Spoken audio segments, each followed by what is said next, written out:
नमस्कार दोस्तों, मैं सोनू कुमार आप सभी को इस YouTube चैनल पर स्वागत करता हूं।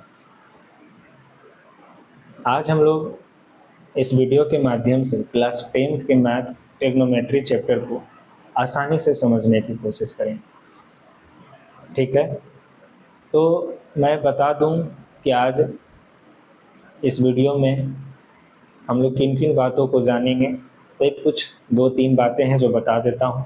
सबसे पहला है कि इसके इतिहास को जानेंगे, क्योंकि ये चैप्टर जो है हमारे 10th में शुरू ही होता है, तो इसका कुछ इतिहास जो है जानना जरूरी है, यानी इतिहास बोले तो हिस्ट्री। फिर इसके इंट्रोडक्शन को जानेंगे। फिर जस्ट इसके बाद हमारा एक टॉपिक आता है क्लास 10th का, ट्रिग्नोमेट्री रेशियो। ठीक है, तो आज की क्लास में हम लोग इतना ही देखेंगे। फिर इसके बाद आगे का टॉपिक हम लोग नेक्स्ट वीडियो। तो आइए हम लोग समझते हैं कि ट्रिग्नोमेट्री है क्या, इसकी उत्पत्ति ओरिजिन कैसे हुई, पूरा इसके इतिहास को जानते हैं। तो सबसे पहले हम लोग जानेंगे कि ट्रिग्नोमेट्री जो शब्द है यानी वर्ड जो है, ये ग्रीक लैंग्वेज के 3 वर्ड से मिलकर बना है। पहला है ट्रिगोनिया, जिसको हम लोग कोई कोई बुक में गोनो भी कहते हैं, मेट्रॉन या तो मैट्री। ये दोनों का मतलब सेम ही है, हर बुक अपना अपना ये करता है। तो कहता है ट्री जो है, जिसका अर्थ होता है, मीनिंग होता है 3 यानी 3। गोनो का मतलब होता है एंगल, लेकिन इसमें भी है कि कुछ कुछ बुक्स जो है साइड्स भी बोलता है। तो ग्रीक लैंग्वेज के जो गोनो या गोनिया है, इसका मेन मीनिंग होता है एंगल। ठीक है, लेकिन इस चैप्टर में हम लोग एंगल्स और साइड दोनों देखते हैं, इसीलिए कोई कोई बुक जो है इसको दोनों नाम दे देता है। और मेट्रिक का मतलब होता है मेजर करना या तो मेजरमेंट यानी मापन, नापना। तो आप ही लोग बताओ कि कौन सा ऐसा शेप है जिसमें 3 एंगल्स या साइड होते हैं। तो वो है, आता है पहला नाम ट्राइंगल। यानी ट्राइंगल के तीनों एंगल, तीनों साइड्स का मेजरमेंट जो है हम लोग इस चैप्टर में पढ़ेंगे। ठीक है, तो ये तो सर था ट्रिग्नोमेट्री, 3 वर्ड से मिलकर बना है, मैंने इसको समझाया। इसी प्रकार हिंदी में भी है कि हिंदी जो है त्रिकोणमिति, ये भी 3 शब्दों से मिलकर बना है, त्रि, कोण और मिति। त्रि का मतलब जो संस्कृत शब्द है, जिसका मतलब होता है 3। कोण का मतलब कोण, इंग्लिश में बोले तो एंगल। मिति का मतलब होता है माप या मापन, यानी मापना। तो किसको नापेंगे, तो त्रिभुज के, यानी त्रिभुज बोले तो ट्रायंगल के तीनों कोनों को। ठीक है, कोण बोले तो एंगल, तो इस बात को याद रखना है। कोण बोले तो एंगल, और एक चीज साइड को हम लोग भुजा बोलेंगे। ठीक है, ये थोड़ा थोड़ा छोटा छोटा टर्म है जिसे मैं यूज करूंगा। तो अब हम लोग हिस्ट्री को देखते हैं। अब कहता है कि इधर हिस्ट्री जो है, इसका कुछ मैंने लिखने की कोशिश किया है जो हिंदी में है। तो ऐसा नहीं है कि सीबीएसई वाले बच्चे इसको नहीं लिखेंगे या कुछ भी, जरूरी नहीं है। ये आपके एग्जाम पॉइंट ऑफ व्यू से जरूरी नहीं है। ये चैप्टर आप क्लास 10th में शुरू करते हो या आपको पहली बार ये चैप्टर मिला है, तो उसके इतिहास को बस जानना है कि कैसे ये मैथ में ये चैप्टर बना। ठीक है ना, ट्रिग्नोमेट्री जो है मैथ का कैसे एक ब्रांच बना। फिर इसके बारे में इंट्रोडक्शन जो कि क्लास 10 से रिलेटेड होगा, वो इंट्रोडक्शन के रूप में हम लोग देखेंगे। तो बस इतिहास जो है यानी हिस्ट्री जो है, इसको सुनना है। क्या कहता है कि ये जो ट्रिग्नोमेट्री है वो एक सिर्फ ये मैथ का एक चैप्टर नहीं है, इसका हजारों साल पुराना एक इतिहास है। ठीक है, वो क्या है, तो हम लोग पहले जानते हैं कि ट्रिग्नोमेट्री का फादर या फाउंडर किसे कहा जाता है, या तो कह सकते हैं फाउंडर के रूप में किसका नाम लिया जाता है। यानी सबसे पहले ट्रिग्नोमेट्री का नींव जो है, फाउंडेशन जो है, किसने रखा था, तो एक नाम आता है हिपार्कस। ठीक है, हिपार्कस ने ही सबसे पहले ट्रिग्नोमेट्री के बारे में लोगों को बताया। और हिपार्कस जो है ये मैथ के लिए नहीं मतलब ट्रिग्नोमेट्री को लाए थे, ठीक है ना। इन्होंने लगभग 140 ईसा पूर्व अराउंड 140 बीसी के आसपास एस्ट्रोनॉमी यानी खगोल शास्त्र यानी कहने का मतलब जो प्लैनेट यानी ग्रह होते उनके पोजीशन के बारे में कैलकुलेट करना हो, या उसका एंगल या उसका डिस्टेंस, इसको कैलकुलेट करने के लिए ट्रिग्नोमेट्री लाया गया था, ठीक है ना। यानी हम शुरुआती समय में देखा जाए तो ट्रिग्नोमेट्री जो है मैथ का पार्ट था ही नहीं, ठीक है ना। ये तो एक एस्ट्रोनॉमी का है यानी खगोल शास्त्र का पार्ट था, ठीक है। तो क्या करता है हिपार्कस ने सन, मून, स्टार इन सभी का पोजीशन, एंगल और डिस्टेंस से जुड़ी कैलकुलेशन के लिए या कैलकुलेशन को आसान बनाने के लिए कोड टेबल बनाया। कोड वही यानी सर्कल में जो हम लोग पढ़े हैं, ये क्या होता है तो कोड, हिंदी में बोले तो जीवा, ठीक है, जीवा होता है, ठीक है ना। यानी हिपार्कस ने कोड टेबल बनाया। ये कोड टेबल क्या है हम लोग जानते हैं। अब आइए अब हम लोग कोड ऑफ टेबल समझते हैं। यानी हिपार्कस ने कोड ऑफ जो टेबल दिया ये क्या बताता है। तो कोड ऑफ टेबल एक प्रकार से कह सकते हैं लुकअप लिस्ट है ना। यानी सारे डाटा दिए होते हैं जिसके माध्यम से हम कोई भी चीज़ों को कैलकुलेट करते हैं। लेकिन इसको हम और आसानी से समझते हैं। सपोज डेट कि एक सर्कल है, ठीक है, और इसे बस आप समझने के लिए ही लें, आपके एग्जाम पॉइंट ऑफ व्यू से इम्पॉर्टेंट नहीं है। बस मैं ये चाहता हूँ कि जब भी आपसे कोई ट्रिग्नोमेट्री का बात करे तो बस आप ट्रिग्नोमेट्री क्लास 10th के अकॉर्डिंग ना जानो, उसके पीछे का इतिहास पे जानो। तो आइए हम लोग समझते हैं कि कैसे कोड टेबल जो है बनाया गया था। तो एक एग्जाम्पल लिया गया, कहता है एक सर्कल है जिसका सेंटर जो है सी है, ठीक है, सेंटर बोले तो केंद्र। तो क्या कहता है कोड ऑफ टेबल जो या कोड टेबल जो है, कहता है इस जो सर्कल यानी वृत्त का जो सेंटर है, सेंटर पर जो अलग अलग एंगल बनेगा, है ना, और उसके सामने वाला जो कोड होगा वो कितना लंबा होगा, है ना। इसी कैलकुलेशन को आसान बनाने के लिए ये बनाया गया था और इसी के माध्यम से हम लोग प्लैनेट्स ये सब चीज़ों का पोजीशन एंगल भी पता करते थे। तो अभी उतना ज़्यादा नहीं जानना है क्योंकि ये चीज़ें 11 12 जे लेवल में आपको थोड़ा बताया जाता है। तो सपोज डैट कि मैंने एक अभी ऐसा एंगल माना, ठीक है ना, एंगल 0 डिग्री, जो कि इतना भी नहीं होता है, मैं मानने के लिए ले लिया, ठीक है ना।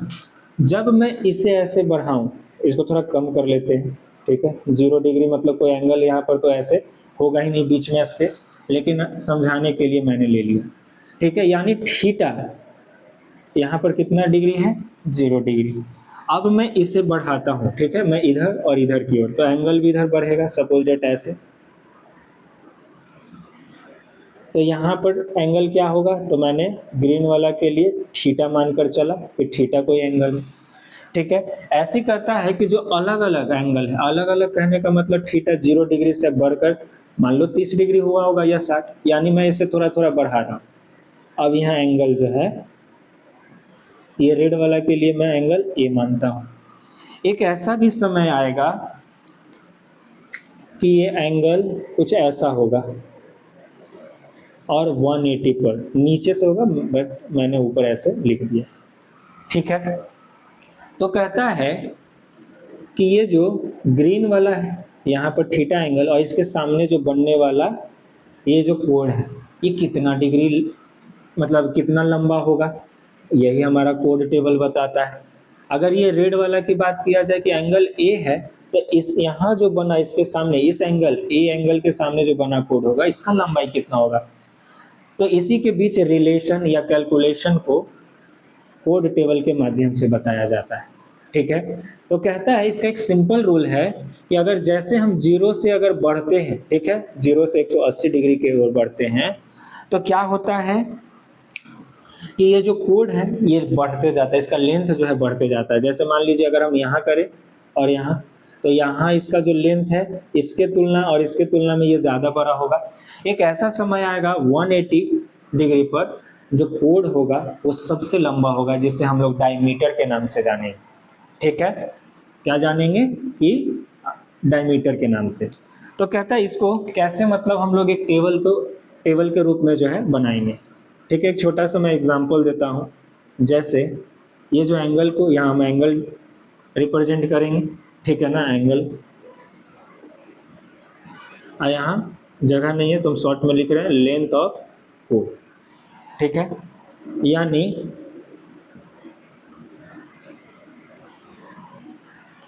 अगर यहाँ बात किया जाए ये ग्रीन वाला, इसको ये जिससे ब्लैक से मैंने ये किया, यहाँ पर थीटा मैंने, यानी यहाँ जो एंगल है मैंने थीटा लिया, और यहाँ जो लंबाई है कोड का मैंने इसको ए बी लिया, तो इसको ए बी लिखा।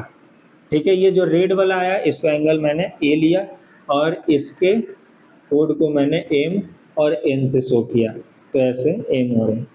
और ये मैं एक एग्जांपल ले रहा हूँ कि ऐसे हम लोग कोड टेबल को समझेंगे, ऐसे रिप्रेजेंट किया जाता था। ये कतई फिक्स नहीं है कि ऐसे ए थीटा, ये फिक्स होता था ना, ये कोई वैल्यू होता था 60 डिग्री पर यहाँ ए बी का जो, यानी ए बी जो ये कोड है इसकी लंबाई फिक्स, ये डाटा दे दिया जाता था। जैसे हम लोग पढ़ चुके हैं ना कि 1 kilometre is equal to 1000 metre, जिसके माध्यम से हम लोग 5 किलोमीटर का भी निकाल लेते हैं।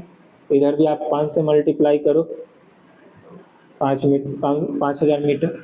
इसी प्रकार ये एक डाटा हुआ करता था। ठीक है ना, एक पार्टिकुलर कुछ एंगल्स पे जो कोड की लंबाई होती थी ये फिक्स हुआ करता था, जिसके माध्यम से हम लोग प्लैनेट्स, मून्स, जो भी चीज़ें हैं उसका पोजीशन एंगल हम लोग पता कर पाते थे। तो ये तो था कोड टेबल जो सर्कल के सेंटर और सेंटर के सामने बनने वाला जो कोड है उसके बीच रिलेशन को बताता था। तो ये तो था इतिहास थोड़ा बहुत ट्रिग्नोमेट्री का, और ये कहीं ना कहीं मैथ से रिलेटेड नहीं था। तो इसे मैथ की दुनिया में कौन लाया, मैथ का पार्ट्स कौन बनाया, तो इसमें और भी मैथमेटिशियन थे जिनका बहुत बड़ा रोल है।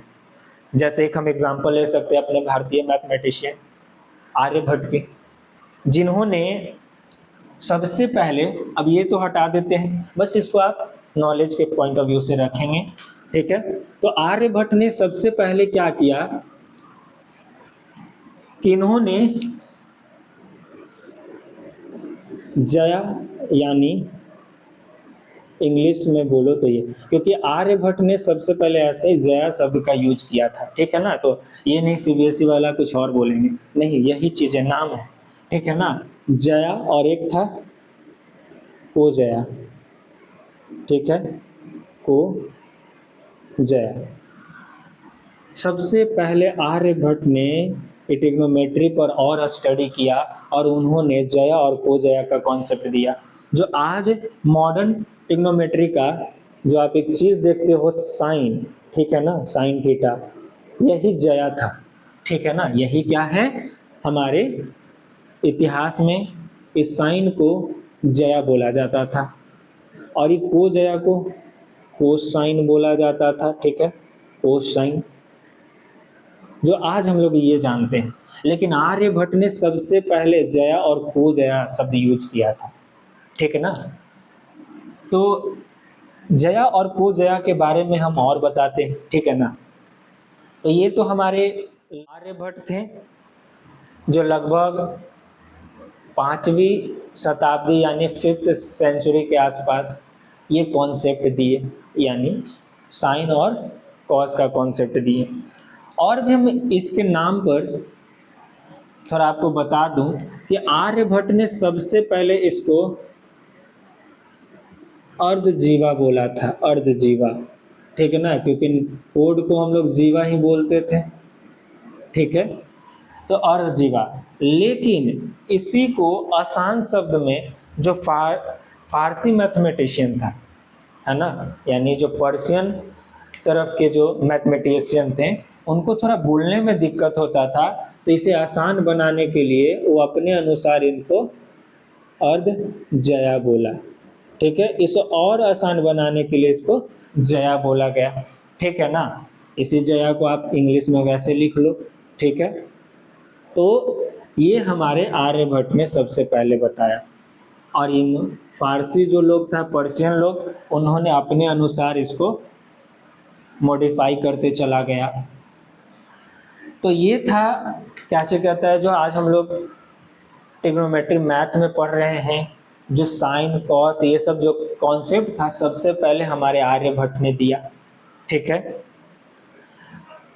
तो आर्यभट्ट जब तक जो बातें दे रहे थे वो कहीं ना कहीं एस्ट्रोनॉमी का पार्ट था। तो ये मैथ का पार्ट कब बना, तो एक मैं नाम लिखूंगा जिनका नाम था नसीर अल दिन अल तुसी।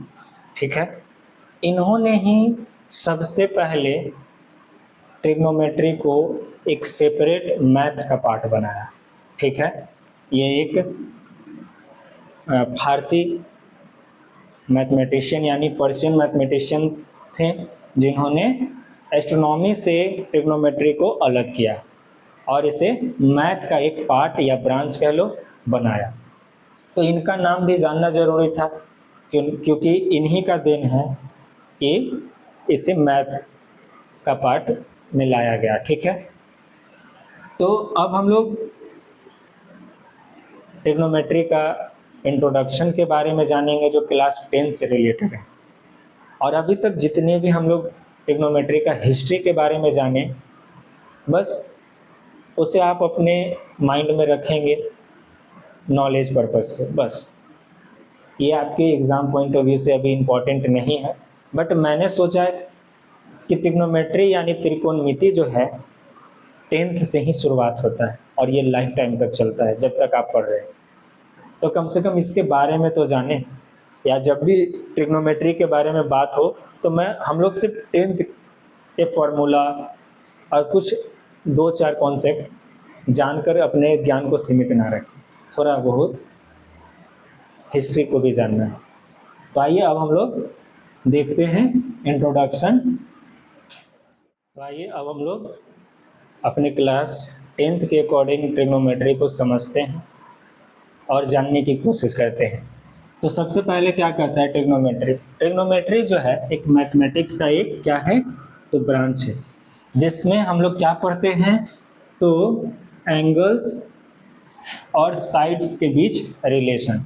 और मैंने अभी बताया था यानी कि ये जो 3 एंगल्स या साइड्स के बारे में जो पढ़ना होता है वो ट्रायंगल में पढ़ना होता है। तो इसीलिए बोला गया कि ट्रायंगल का एंगल्स और साइड्स के बीच जो रिलेशन है हम लोग ट्रिग्नोमेट्री के अंतर्गत पढ़ते हैं। ठीक है, अगला कहता है ट्रिग्नोमेट्री को हम लोग यूज कहाँ लाते हैं। ठीक है, तो अब हम लोग इसके यूज को देखेंगे। जैसे हम लोग ट्रिग्नोमेट्री को ज्योमेट्री में, इंजीनियरिंग में, आर्किटेक्चर, ये सब चीज़ों में हम लोग ज़्यादातर यूज करते हैं। ठीक है, और ये एस्ट्रोनॉमी के बारे में तो अभी मैंने इतिहास में पढ़ाया ही। ट्रिग्नोमेट्री का हिस्ट्री जब बताया तो उसमें मैंने इसके बारे में बताया, क्योंकि ट्रिग्नोमेट्री खासकर इसी के लिए बना था। ठीक है ना, यानी जितने भी खगोलीय पिंड है, इसका मतलब खगोलीय पिंड होता है जो हमारे ऊपर जितने भी ब्रह्मांड में ग्रह है यानी प्लैनेट है, उसका पोजीशन या तो डिस्टेंस पर स्टडी जो होता है इसके अंतर्गत किया जाता है। नेविगेशन के रूप में हम लोग यूज करते हैं, है ना, किसी का डायरेक्शन या डिस्टेंस पता करने के लिए। ठीक है, सर्वेक्षण यानी क्या चीज़ का, तो हम कहते हैं किसी का हाइट या डिस्टेंस जो है पता करने के लिए हम ट्रिगो का यूज करते हैं। या तो बिल्डिंग, ब्रिज, ये सब चीज़ों को डिजाइन करने में भी हम लोग ट्रिग्नोमेट्री का यूज करते हैं, इसीलिए इसको इंजीनियरिंग के अंतर्गत भी पढ़ा जाता है। ज्योमेट्री में हम लोग क्या करते हैं, साइड्स और एंगल को पता करने के लिए पढ़ते हैं।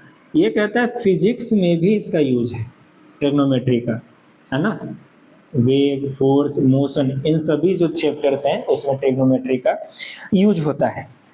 तो ये तो एक छोटा सा कह सकते हैं कि इंट्रोडक्शन था, जो ट्रिग्नोमेट्री क्या है और उसको कहाँ कहाँ यूज किया जाता है।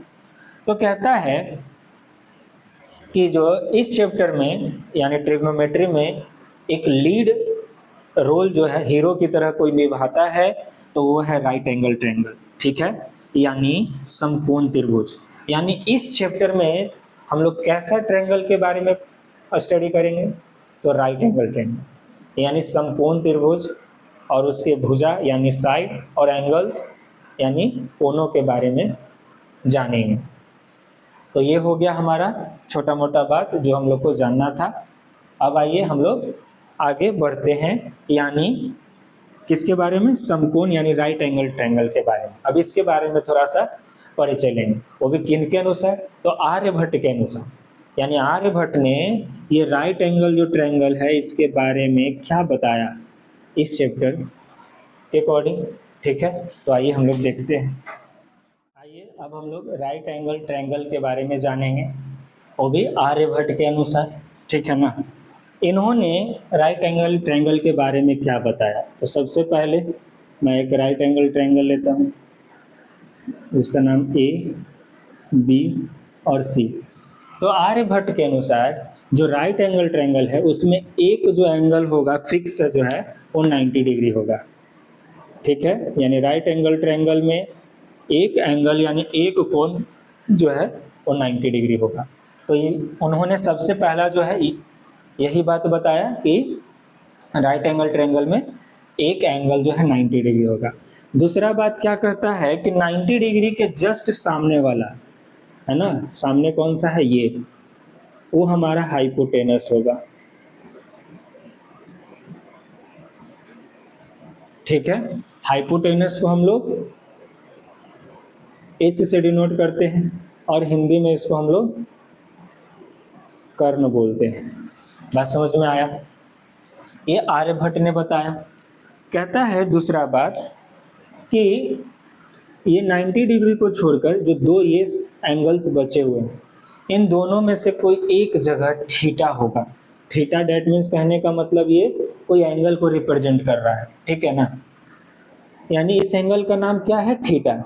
तो आगे क्या कहता है, थीटा के जस्ट सामने वाला, थीटा के जस्ट सामने वाला जो साइड होगा उसको हम लोग परपेंडिकुलर कहेंगे, ठीक है।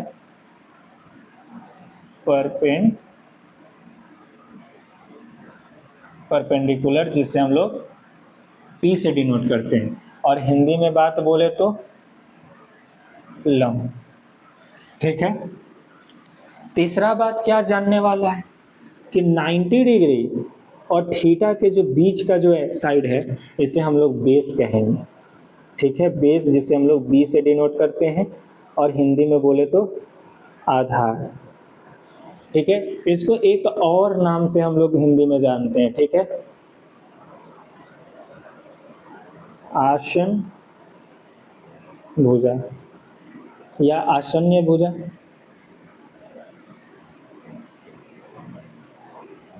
आसन्य भुजा, इसको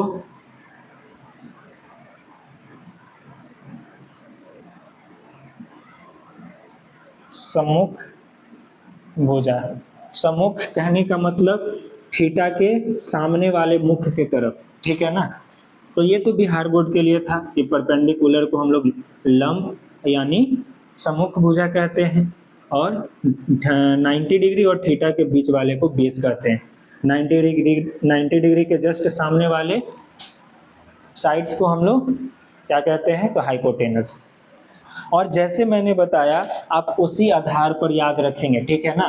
कैसे, अगर मैंने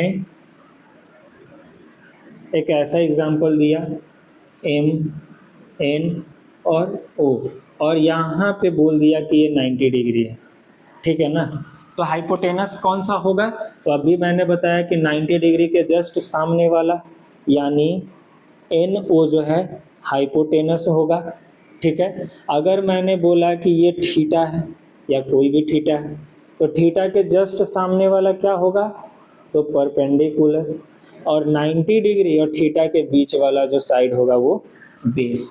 बात समझ में आया। अगर मैं बात करूं कि ये जो थीटा है ये अपना पोजीशन चेंज करेगा।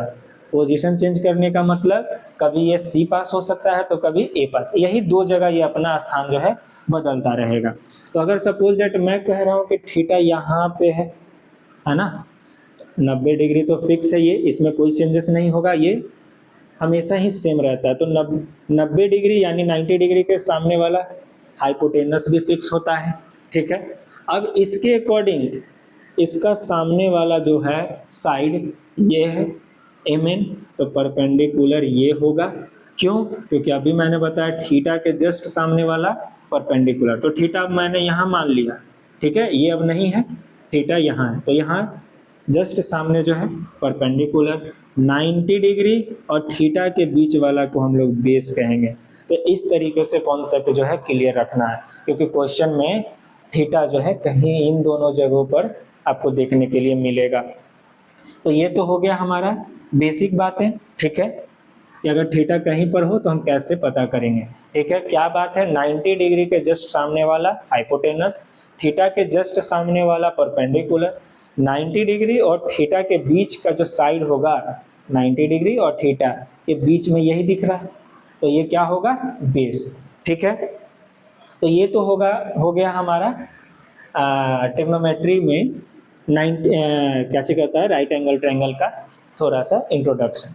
एक और बात जानेंगे कि किसी भी जो ट्रायंगल है, कोई सा भी ट्रायंगल, अगर उस तीनों एंगल का जो सम है, ठीक है ना, मैंने मान लिया कि ये एंगल ए है, ठीक है, इसको मैंने बी माना और इसको मैंने सी माना, ठीक है ना, तो ये तीनों को अगर मैं जोड़ दूं तो ये कितने के बराबर होगा, 180 यानी 180, है ना। तो बिहार बोर्ड वाला इसको कैसे जानेंगे, त्रिभुज के तीनों कोनों का जो योग होता है वो 180 के बराबर होता है, ठीक है।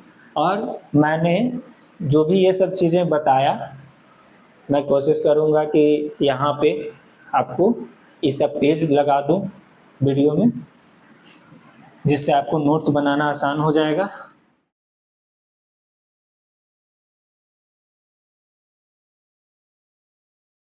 तो आइए अब हम लोग पाइथागोरस थ्योरम को जानते हैं कि पाइथागोरस थ्योरम क्या है, ठीक है। तो पाइथागोरस थ्योरम जो है वो राइट एंगल ट्रायंगल यानी समकोण त्रिभुज पर आधारित है ना। इस थ्योरम को पाइथागोरस ने दिया था, ठीक है। तो पाइथागोरस ने क्या बोला, अभी मैं एक चीज़ है कि अभी मैंने बताया कि यहाँ पर एक 90 डिग्री का एंगल होता है, सपोज दैट यहाँ पर थीटा है, ठीक है। तो 90 डिग्री के जस्ट सामने वाला क्या होगा, तो हाइपोटेनस यानी कर्ण, और थीटा के जस्ट सामने वाला परपेंडिकुलर। 90 डिग्री और थीटा के बीच जो होता है वो हमारा बेस होता है। आप लोग इसी चीज़ पर याद रखेंगे, ठीक है, ताकि आप लोग का कभी गड़बड़ ना हो। तो पाइथागोरस थ्योरम जो है वो क्या कहता है कि ये जो हाइपोटेनस का स्क्वायर है, हाइपोटेनस का स्क्वायर ये बराबर होता है अन्य दो साइड्स के स्क्वायर के सम के बराबर। यानी कहने का मतलब परपेंडिकुलर का स्क्वायर और बेस का स्क्वायर का सम के बराबर होता है, ठीक है ना। यानी hypotenuse square is equal to perpendicular square plus base square, ठीक है। तो ये हमारा पाइथागोरस थ्योरम है, ठीक है। अब इसी पर हम लोग कुछ और भी कॉन्सेप्ट को जानेंगे। जैसे हमसे पूछेगा हाइपोटेनस इज इक्वल टू क्या होगा, यानी कर्ण इज इक्वल टू, तो ये स्क्वायर इधर जाएगा तो रूट बन जाएगा, ठीक है, यानी P square plus B square. यानी आपको हाइपोटेनस बराबर निकल कर सन, ये हाइपोटेनस है, ये हाइपोटेनस का स्क्वायर है, तो हमसे हाइपोटेनस बोला तो इस तरीके से निकालेंगे, ठीक है। अगर हम लोग P निकालना चाहें परपेंडिकुलर या बेस तो कैसे होगा, तो ध्यान से देखिए। अब हम इधर से पहले बेस निकालते हैं, तो ये वाला आगे कुछ नहीं है तो प्लस, इधर जाएगा तो माइनस में हो जाएगा। तो क्या है, इधर जो ऑलरेडी है लिख देते हैं, ये प्लस वाला इधर आया तो माइनस में, और इधर एडिटिव हो गया, यानी यहाँ से बेस का स्क्वायर निकल कर आया। ठीक है, इसी तरीका से हम लोग परपेंडिकुलर का भी निकाल सकते हैं। तो ये वाला प्लस इधर जाएगा तो माइनस में is equal to P square, यानी ये 3 बेस फॉर्मूला निकल कर आया। जैसे इससे एक फॉर्मूला निकल के आया, इससे भी हम लोग एक फॉर्मूला निकालेंगे। कैसे कि हमसे b बराबर पूछे, सिर्फ बेस बराबर, तो ये स्क्वायर इधर जाएगा तो रूट में वही कॉन्सेप्ट होगा, यानी हाइपोटेनस माइनस परपेंडिकुलर का स्क्वायर इज इक्वल, यानी यहाँ से कि ये फॉर्मूला बेस बराबर निकल के आया, यहाँ हाइपोटेनस बराबर। और यहाँ खास बात याद रखेंगे कि हमेशा हाइपोटेनस में से ही परपेंडिकुलर को घटाएंगे, कोई ऐसे नहीं करेगा, ये फिर गलत हो जाएगा। ठीक है, क्योंकि राइट एंगल ट्रायंगल में सबसे बड़ा कोई साइड है तो वो कौन सा है, हाइपोटेनस। तो हाइपोटेनस में से ही हम लोग किसी दूसरे को घटाते हैं। आइए यहाँ पर अगर देखा जाए, हमसे परपेंडिकुलर पूछा तो क्या होगा, ये स्क्वायर इधर जाएगा तो सभी पे रूट चढ़ जाएगा। तो यहाँ से कि ये फॉर्मूला निकल के आया, आप इसको ऐसे लिख लो इधर,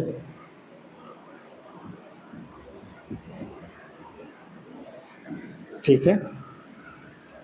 इधर से आप बेस इज इक्वल टू क्या, हाइपोटेनस का स्क्वायर माइनस परपेंडिकुलर का स्क्वायर। तो ये था पाइथागोरस थ्योरम, जो क्या कहता है, हाइपोटेनस का square is equal to perpendicular का स्क्वायर प्लस बेस का स्क्वायर। ठीक है ना, ये हमारा जो है क्वेश्चन बनाने में इसका यूज आएगा, तो इस बात को भी हम लोग ध्यान में रखेंगे।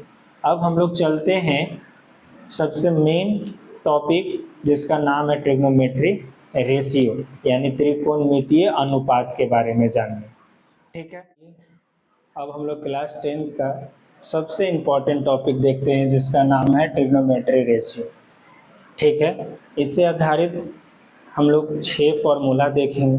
उससे पहले कुछ बेसिक बातें जान लेते हैं। जैसे हमारे टॉपिक का नाम है ट्रिग्नोमेट्रिक रेशियो, यानी त्रिकोणमितीय अनुपात। ये है क्या, तो ये रिलेशन बताता है एंगल और साइड के बीच। ठीक है ना, राइट एंगल में जो एंगल है और साइड से उसके बीच रिलेशन बताता है।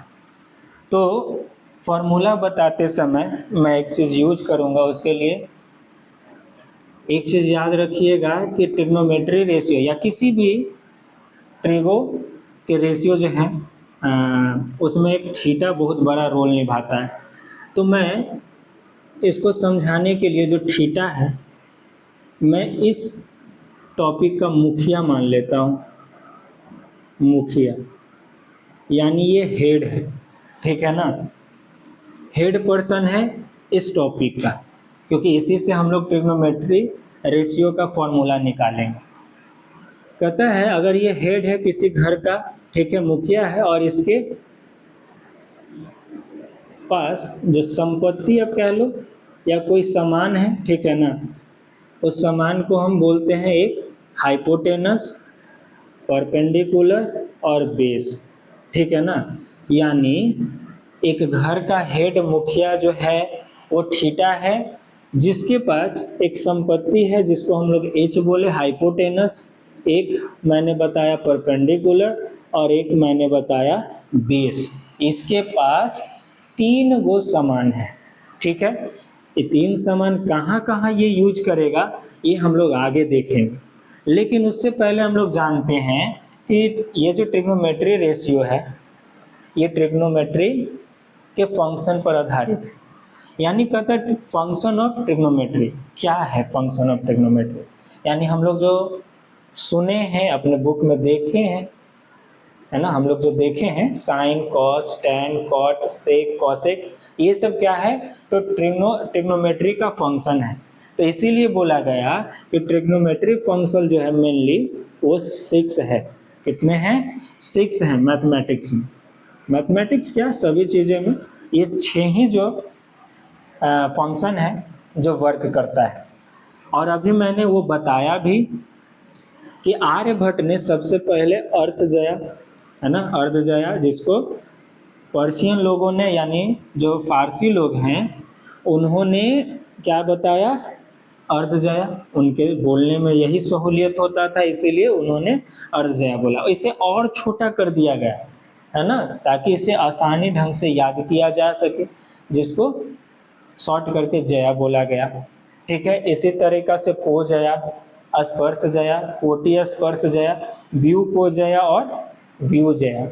ठीक है, अब कहा कि जब ये सब नाम दिया गया तो ये बहुत कठिन लग रहा था लोगों को याद करने में, तो इसे ट्रांसलेट किया गया, इसके लिए यानी इंग्लिश वर्ड यूज किया गया।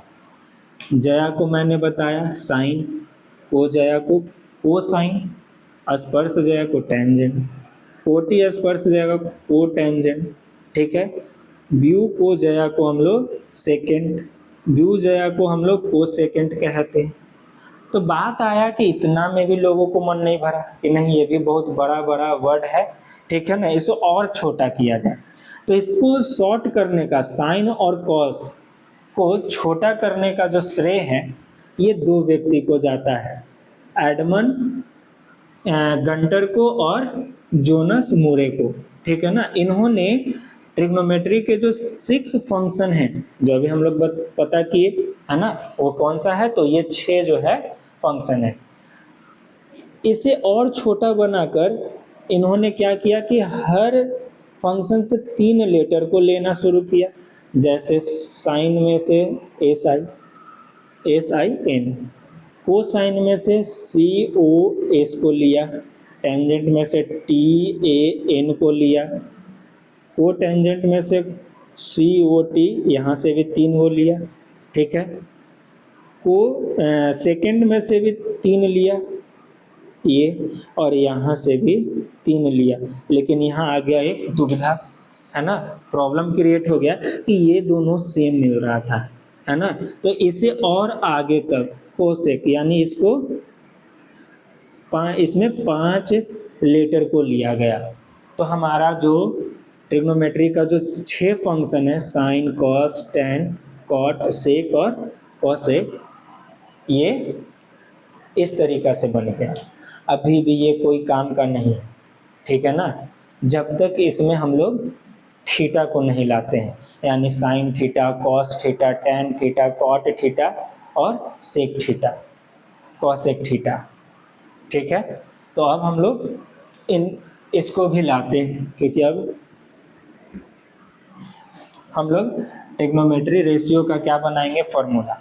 तो कहता है कि राइट एंगल ट्रायंगल में ये 90 डिग्री, थीटा मुखिया है तो ये कहीं पर, यानी ये घर है, ठीक है, घर में एक मुखिया को मैंने यहाँ बैठाया थीटा, ठीक है ना, इसके पास 3 संपत्ति है, ठीक है ना, जिसे बांटना है, बांटना बोले तो रिलेशन स्थापित करना है, तो किसके किसके बीच, तो सर ये थीटा जो मुखिया, इसके 6 बोल लेते हैं कि बेटा है, 6 बेटा है ये, ठीक है ना। तो कहता है कि इसके पास, इसके घर में हाइपोटेनस है 90 डिग्री के जस्ट सामने, थीटा के जस्ट सामने परपेंडिकुलर, और ये बेस, ठीक है ना। अब बात आया कि ये जो 6 बेटा है इसी को ये सारा संपत्ति देना है, तो कैसे देंगे भाई। तो कहता है ये डिसाइड कौन करेगा कि इस बेटे को क्या मिलेगा, ये डिसाइड कौन करेगा, थीटा, है ना, तो साइन थीटा। इसको भी कौन डिसाइड करेगा किसको क्या मिलेगा, तो यहाँ पर डिसाइड जो करेगा उसी को हम लोग यहाँ लिखते हैं, ठीक है, यानी sine theta, cos theta, tan theta, cot और कॉसेक थीटा और कॉसेक थीटा। बात समझ में आया। तो क्या कहता है कि जो थीटा है, साइन थीटा, ये कहता है परपेंडिकुलर अपॉन हाइपोटेनस, यानी बोल जो थीटा है साइन के साथ जो रिलेशन बनकर आया वो क्या बना, परपेंडिकुलर, यानी इसी को हम अगर हिंदी वाले लोग के लिए लिख दे तो लंब बटा कर्ण है। बात समझ में आया? तो ये तो एक कहानी है ना, कि ये मुखिया है, उसके पास 3 ये संपत्ति है, 6 बेटे हैं जिनको बांटना है। तो बात समझ में आया? तो थीटा ने साइन को P/H दिया। इसी प्रकार कॉस को क्या दिया? तो बेस अपॉन हाइपोटेनस यानी आधार बटा कर्व। ठीक है। इसी प्रकार tan को क्या दिया गया?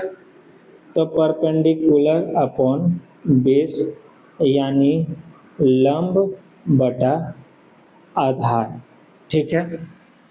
आगे बात किया जाए, सेक को कॉट को क्या मिला? तो बेस अपॉन परपेंडिकुलर यानी आधार बटा लंब। ठीक है। इसी तरीका से सेक को क्या मिला?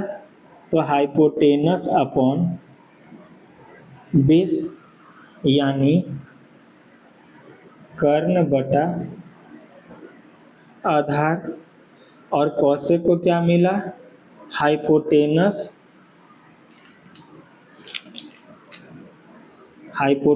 अपॉन परपेंडिकुलर यानी कर्ण बटा लंब। ठीक है।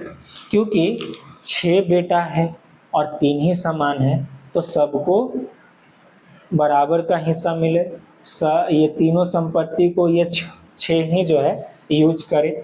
इसके लिए आप एक चीज ध्यान दे सकते हो कि जो साइन में है, साइन थीटा P/H, वही आपको यहाँ पे कॉसेक में मिलेगा, है ना। क्या मिला? कॉसेक में, जस्ट उल्टा हो गया।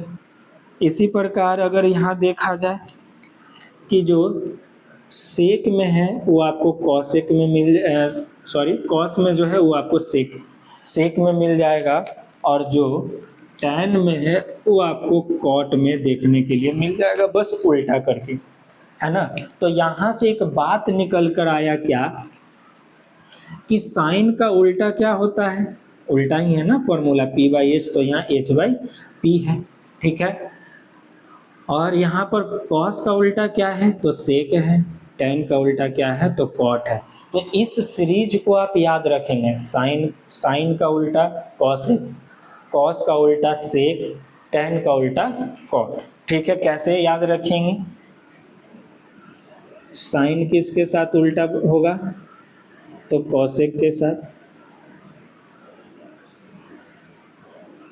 इसी तरीका से कॉस थीटा किसके उल्टा होगा? सेक के साथ। और टैन थीटा जो है कॉट थीटा के साथ। ठीक है। तो ये था हमारा ट्रिग्नोमेट्रिक रेशियो। ठीक है। जो फॉर्मूला के रूप में आपको याद रखना है कि साइन थीटा बराबर क्या होता है? P/H। क्योंकि देखिए बहुत सारा ऐसे ट्रिक्स चलता है, ठीक है ना, ऐसे P/B ऐसे चला, फिर क्या कहता है H/B। ठीक है ना, यानी ये साइन के लिए है, ये कॉस के लिए, और ये टैन के लिए। अब इसी को पलट देंगे तो ये कॉट का, ये कॉस है तो सेक उल्टा जो है ना, तो सेक के लिए साइन वाला, कॉसेक के लिए, कॉसेक के लिए हो जाएगा, और ये सेक के लिए, ये कॉट के लिए। तो मैं बस इतना ही बोलूँगा कि इसे आप डायरेक्ट सीधा जैसे भी हो सके आप याद कर लो। ये ट्रिक आपको एग्ज़ाम में काम नहीं देगा। ठीक है ना। तो आप लोग डायरेक्ट इस फॉर्मूला को याद रखें। ठीक है। तो आज के लिए हम लोग इस वीडियो को यहीं पे समाप्त करते हैं, और अगले क्लास में मैं ये जो बताया कि साइन का उल्टा कॉसेक होता है, इससे रिलेटेड कुछ बात बताऊंगा। इससे भी कुछ फॉर्मूला निकलता है, यानी ये भी अपने आप में एक फॉर्मूला है जिसको हम लोग रेसिप्रोकल बोलते हैं। ठीक है। तो अगले वीडियो में मैं थ्योरी का पार्ट और लेकर आऊँगा। तो आज के लिए इतना ही, धन्यवाद।